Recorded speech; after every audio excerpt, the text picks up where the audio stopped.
Very good morning दोस्तों, मैं स्विन हमारे यूट्यूब चैनल सफलता के सारथी में आप सभी का हार्दिक स्वागत करता हूं। आज डेट है 9 जुलाई और मैं लेके तैयार हूं आज के इंपॉर्टेंट करंट अफेयर। अगर आप हमारे इस चैनल पे नए हैं तो चैनल को सब्सक्राइब कीजिए, साथ ही साथ बेल आइकन को प्रेस कीजिए ताकि डेली करंट अफेयर्स की वीडियो का नोटिफिकेशन रोज सुबह आप तक पहुंच सके। इसी के साथ हमारी ये वीडियो शुरू करते हैं। आज का हमारा पहला क्वेश्चन, हाल ही में कौन भारत के 66वें शतरंज ग्रैंड मास्टर बन गए हैं? तो यह है जी आकाश। इंटरनेशनल चेस फेडरेशन FIDE ने वर्ष 2020 की परिषद में दूसरी बैठक में आकाश के ग्रैंड मास्टर के टाइटल को कंफर्म किया है। आकाश के साथ गोवा के अमेया ओडी ने भी इंटरनेशनल मास्टर का खिताब अपने नाम किया है। अगर बात की जाए 65th ग्रैंड मास्टर कौन थे, तो वह थे रौनक साधवानी। जो ग्रैंड मास्टर का जो टाइटल है, यह वर्ल्ड चैंपियन के टाइटल के अलावा चेस प्लेयर्स को दिया जाने वाला हाईएस्ट अवार्ड है। और जो इंटरनेशनल चेस फेडरेशन जो है, अगर इसकी हम बात करें तो ये इंटरनेशनल चेस कॉम्पिटिशन्स की एक गवर्निंग बॉडी है और इसका जो हेडक्वार्टर है वह है लॉज़न स्विट्जरलैंड में। वर्तमान में इसके सदस्य हैं 189 और जो वर्तमान में इसके जो प्रेसिडेंट हैं वह है आर्काडी ड्वारकोविच। अगर हम बात करें ऑप्शन फर्स्ट की, मैग्नस कार्लसन, यह वर्तमान में चेस के वर्ल्ड चैंपियन है और यह है नॉर्वे के। बात की जाए विश्वनाथ आनंद के बारे में, तो यह भारत के पहले ग्रैंड मास्टर हैं और इन्हें 2008 में पद्म विभूषण से सम्मानित किया गया था और राजीव गांधी खेल रत्न प्राप्त करने वाले यह पहले खिलाड़ी हैं। इन्होंने यह अवार्ड प्राप्त किया था 1991 में और 1991 से ही राजीव गांधी खेल रत्न अवार्ड की शुरुआत हुई थी। अगर बात की जाए चेस की, तो चेस की उत्पत्ति हुई थी भारत से और इसका जो प्राचीन नाम है वह है चतुरंग। इसी के साथ हम बढ़ते हैं हमारे अगले क्वेश्चन की तरफ। प्रधानमंत्री नरेंद्र मोदी कहां पर एशिया के सबसे बड़े सोलर प्लांट का उद्घाटन करेंगे? तो यह सोलर प्लांट लगाया जाएगा मध्य प्रदेश के रीवा में। 10 जुलाई को वीडियो कॉन्फ्रेंसिंग के जरिए मध्य प्रदेश में एशिया के सबसे बड़े 750 megawatt Rewa ultra mega solar plant का अनावरण नरेंद्र मोदी के द्वारा किया जाएगा। अगर हम बात करें ऑप्शंस के बारे में, तो गुरुग्राम में हेडक्वार्टर है इंटरनेशनल सोलर अलायंस का और जो इंटरनेशनल सोलर अलायंस है इसका शुभारंभ भारत व फ्रांस द्वारा नवंबर 2015 में पेरिस में जलवायु सम्मेलन में किया गया था।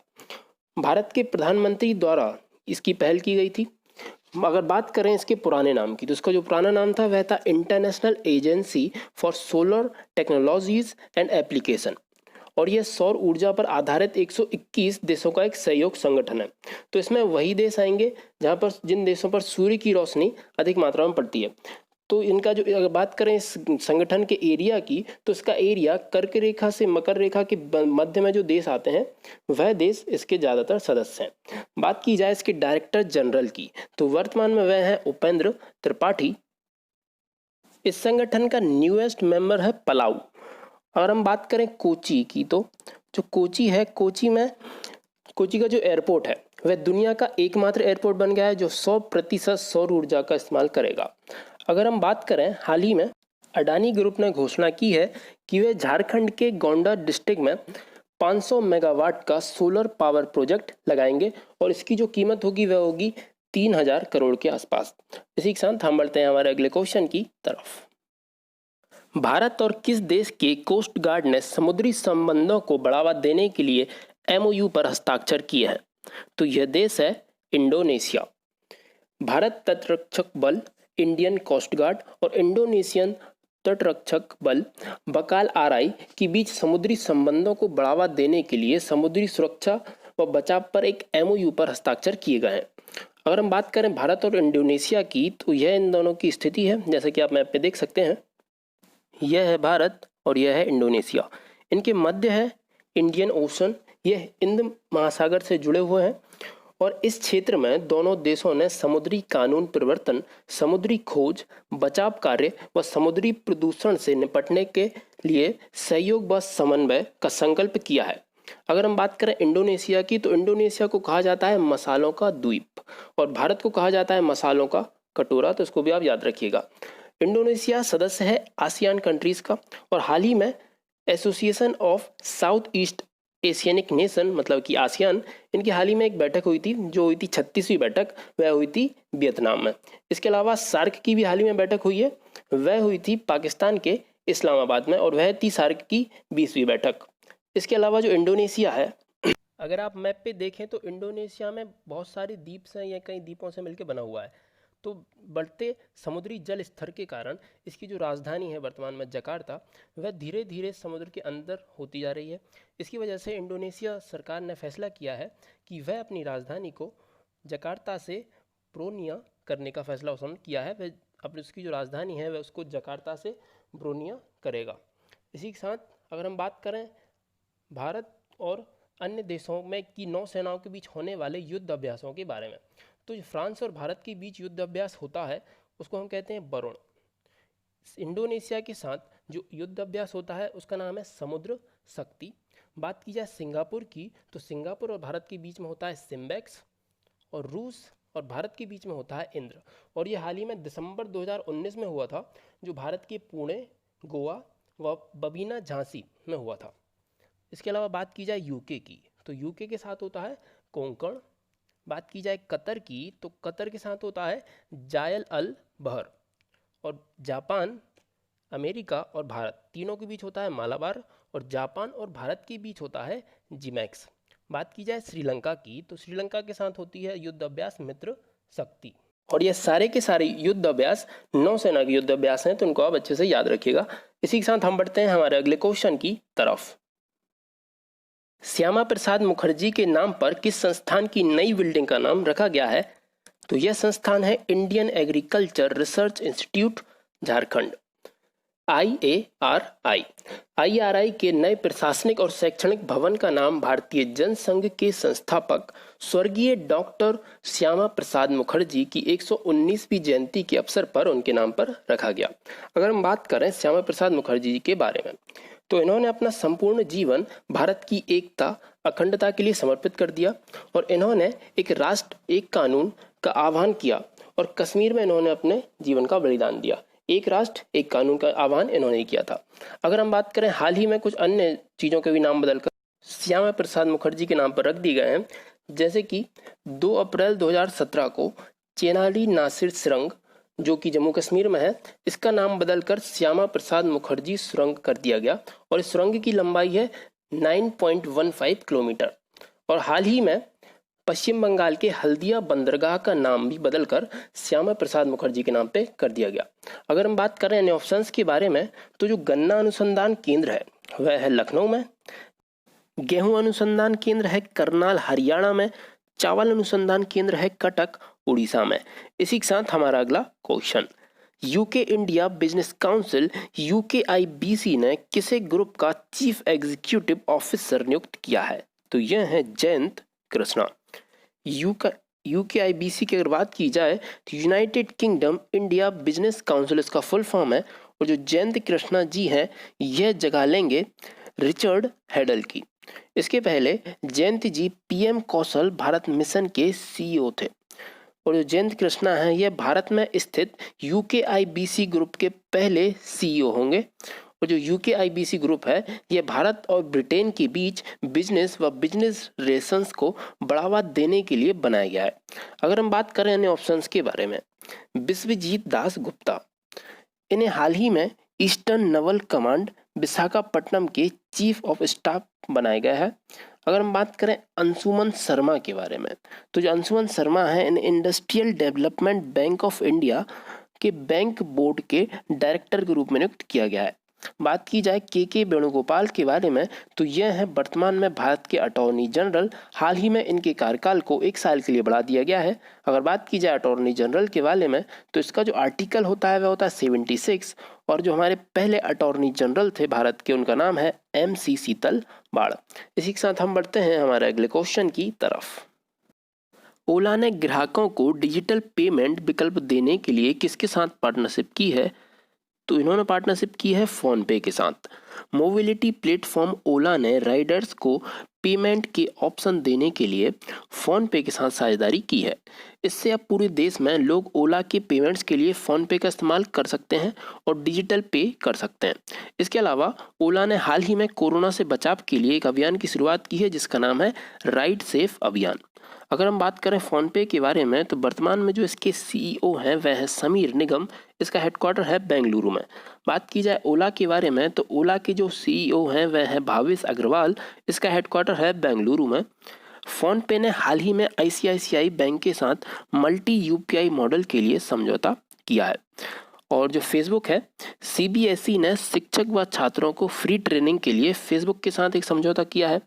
अगर हम बात करें आईसीआईसीआई बैंक के बारे में तो आईसीआईसीआई बैंक ने होम फाइनेंस के लिए सरल स्कीम लॉन्च की है। बात की जाए बैंक ऑफ बड़ौदा के बारे में, बैंक ऑफ बड़ौदा ने अपनी लोन प्रक्रिया को पूरी तरह से डिजिटल कर दिया है। वह अपनी पूरी लोन प्रक्रिया को डिजिटल बनाएगा। इसी के साथ हमारा अगला क्वेश्चन, हाल ही में किसने युवाओं को डिजिटल कौशल प्रदान करने के लिए national skill development corporation NSDC के साथ साझेदारी की है? तो एनएसडीसी के साथ साझेदारी की है माइक्रोसॉफ्ट ने।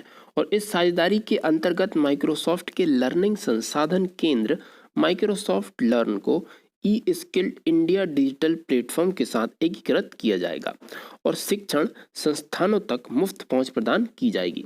बात की जाए नेशनल स्किल डेवलपमेंट बोर्ड की तो इसके जो वर्तमान में सीईओ हैं वह है मनीष कुमार। बात की जाए माइक्रोसॉफ्ट की तो इसकी स्थापना हुई थी 1975 में, इसका हेडक्वार्टर है वॉशिंगटन डीसी में। इसके जो वर्तमान में सीईओ हैं वह है सत्या नडेला। अगर पेटीएम की बात करें तो पेटीएम की स्थापना हुई थी 2010 में। वर्तमान में इसके सीईओ हैं विजय शेखर शर्मा, हेडक्वार्टर है नोएडा में। बात की जाए एप्पल की तो एप्पल की स्थापना हुई थी 1976 में। इसके स्थापक हैं स्टीव जॉब्स, हेडक्वार्टर है कैलिफोर्निया यूएसए। और जो वर्तमान में सीईओ हैं वह है टिम कुक। बात की जाए अलीबाबा की तो अलीबाबा के स्थापक है जैक मा, स्थापना हुई थी 1999 में, हेडक्वार्टर है हंगजाऊ चाइना में। इसी के साथ हमारा अगला क्वेश्चन, भारत सरकार द्वारा national company law appellate tribunal NCLAT के चेयरपर्सन का कार्यकाल बढ़ा दिया गया है, वह कौन है? तो यह है जस्टिस बंसीलाल भट्ट। जस्टिस बंसीलाल भट्ट के कार्यकाल को 3 महीने या अगले आदेश तक बढ़ा दिया गया है। बंसीलाल भट्ट को तत्कालीन चेयरपर्सन SJ मुखोपाध्याय का कार्यकाल पूरा होने पर 3 महीने के लिए NCLAT का एग्जीक्यूटिव चेयरमैन अपॉइंट किया गया था। अगर हम बात कर रहे हैं ऑप्शंस के बारे में तो शंभू एस कुमारन, इन्हें हाल ही में फिलीपींस में भारत के राजदूत के रूप में नियुक्त किया गया है। डीके जैन बीसीसीआई के लोकपाल डीके जैन के कार्यकाल को 1 साल के लिए बढ़ा दिया गया। बात की जाए बीसीसीआई के बारे में, board of control for cricket in India, इसका हेडक्वार्टर है मुंबई में, चेयरमैन है सौरभ गांगुली। बात की जाए विजय खांडूजा जी के बारे में तो इन्हें जिम्बाब्वे में भारत के राजदूत के रूप में नियुक्त किया गया है। इसी के साथ हमारा अगला क्वेश्चन, हाल ही में किस राज्य ने बुनकरों के लिए राहत योजना नेकर सम्मान योजना शुरू करने की घोषणा की है? तो ये राज्य है कर्नाटक। और इस योजना में रेशम, कपास, ऊन बुनकर लाभान्वित होंगे। इसके तहत डायरेक्ट बेनिफिट ट्रांसफर के जरिए 2000 रुपये की वित्तीय सहायता दी जाएगी। अगर हम बात करें कर्नाटक के बारे में तो हाल ही में कर्नाटक ने 18 जून को मास्क डे के रूप में सेलिब्रेट किया और कर्नाटक ने नौकरी के अवसर प्रदान करने के लिए skill connect forum portal launch किया है। और इसरो ने अपना रीजनल एकेडमिक सेंटर कर्नाटक में खोलने की घोषणा की है। और इसरो का पहला human space flight centre Karnataka के बेंगलुरु में खोला गया है। और कर्नाटक में एक नया एयरपोर्ट खोला गया है हाल ही में, जिसका नाम है बिदर एयरपोर्ट। और कर्नाटक ने एक हेल्पलाइन भी लॉन्च की है। इसके अलावा अगर हम बात करें नेशनल पार्क के बारे में तो कर्नाटक में है Bannerghatta national park, Bandipur national park, Nagarhole और कुद्रेमुख, ये नेशनल पार्क हैं। अगर हम बात करें गवर्नर की तो वह है बैजू भाई पाला। इसी के साथ हम बढ़ते हैं हमारे अगले क्वेश्चन की तरफ, हाल ही में किस ऑस्कर विजेता इटालियन फिल्म संगीतकार का निधन हो गया है? तो यह है एनिनो मॉरिकॉन। एनिनो मॉरिकॉन का जन्म 1928 में रोम में हुआ था। इन्होंने 500 से अधिक फिल्में बनाई थीं और इन्हें फिल्म द हेटफुल एट के लिए 2015 में ऑस्कर प्राइज से सम्मानित किया गया था। इसके अलावा इन्हें कई अन्य अवार्ड से भी सम्मानित किया जा चुका है। अगर हम बात करें इन ऑप्शंस के बारे में तो अतुल श्रीवास्तव, इन्हें Steel Authority of India SAIL के निदेशक थे। इनका हाल ही में निधन हो गया है। बात की जाए कार्ल रीनर के बारे में, तो यह थे फेमस हास्य कलाकार, इनका भी हाल ही में निधन हो गया है। बात की जाए विश्व बंधु गुप्ता के बारे में, तो यह सांसद व पत्रकार थे, इनका हाल ही में निधन हो गया है, तो इनको आप याद रखिएगा। इसी के साथ हम बढ़ते हैं हमारे अगले क्वेश्चन की तरफ। भारत के NPNT एयरक्राफ्ट सिस्टम ने अपनी पहली ड्रोन उड़ान को सफलतापूर्वक पूरा कर लिया है। यह किस मंत्रालय के अंतर्गत आता है? तो यह आता है नागरिक उड्डयन मंत्रालय के अंतर्गत, सिविल एविएशन मिनिस्ट्री। भारत की पहली no permission no take off NPNT A200 remotely piloted aircraft system RPS drone उड़ान को सफलतापूर्वक पूरा कर लिया गया। यह सिविल एविएशन मिनिस्ट्री व DGCA की व्यापक नीति के तहत अनमैन्ड एरियल व्हीकल के उपयोग पर आधारित है और इसको 1 दिसंबर 2018 को लागू किया गया था। अगर हम बात करें हमारे सिविल एविएशन मिनिस्ट्री के राज्य मंत्री की, तो वह हैं हरदीप सिंह पुरी, और हरदीप सिंह पुरी इसके अलावा आवास व शहरी मंत्री भी हैं। आवास एवं शहरी मंत्रालय ने हाल ही में PM स्वनिधि योजना लॉन्च की थी। अगर हम बात करें अन्य ऑप्शंस के बारे में, तो जो हमारे कृषि मंत्री हैं वह हैं नरेंद्र सिंह तोमर, और जो हमारे उर्वरक व रसायन मंत्री हैं वह हैं सदानंद गौड़ा। मानव संसाधन विकास मंत्री हैं रमेश पोखरियाल निशंक। इसी के साथ हम बढ़ते हैं हमारे अगले क्वेश्चन की तरफ। हाल ही में किसे केंद्र सरकार द्वारा गठित STIP science technology and innovation policy 2020 समिति में नियुक्त किया गया है? तो यह है सीजो कुरीविला जॉर्ज। अभी यह स्टार्टअप विलेज के CEO व रीथिंक फाउंडेशन के संस्थापक हैं। बात की जाए STIP 2020 की, तो यह एक 8 सदस्यीय पैनल है। हरकेश मित्तल इसके हेड हैं और यह समिति 2013 की साइंस नीति पर जोर देगी एवं इसे अपडेट करेगी। यह देश की 5वीं साइंस एंड टेक्नोलॉजी नीति है। अगर हम बात करें इन ऑप्शंस के बारे में, रविंद्र भाकर हाल ही में central board of film certification CBFC के नए CEO बने हैं। बात की जाए श्रीकांत माधव के बारे में, तो यह इंडियन ऑयल कॉरपोरेशन के नए अध्यक्ष बने हैं। बात की जाए इंद्रमणि पांडे के बारे में, तो यह जेनेवा में संयुक्त राष्ट्र के लिए भारत के स्थायी प्रतिनिधि होंगे। इसी के साथ हमारी ये वीडियो खत्म करते हैं। अगर आपको हमारी ये वीडियो पसंद आई है तो इसको ज़्यादा से ज़्यादा लाइक कीजिए, ज़्यादा से ज़्यादा शेयर कीजिए। कल फिर मिलेंगे दोस्तों। जय हिंद।